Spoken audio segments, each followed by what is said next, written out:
Hello everyone, welcome back to the channel. Today I am going to show you how to get a Salesforce certification voucher through Trailhead. Whether you are aiming for your first certification or adding another to your collection, this guide will help you save on exam fees. Let's get started. First, head over to Trailhead and log into your account. If you don't have one yet, it's free to sign up. Once you are logged in, click on the Explore Quests tab. Here you will find various challenges that offer rewards upon complete. Look for the quests that mention certification vouchers as rewards. These quests typically involve completing specific modules or trail mixes. Follow the quest instructions and complete the required modules or trail mixes. Ensure you finishes all tests before the quest deadline.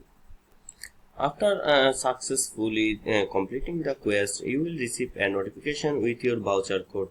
Use this code when registering for your certification exam to get the discount. And that's it.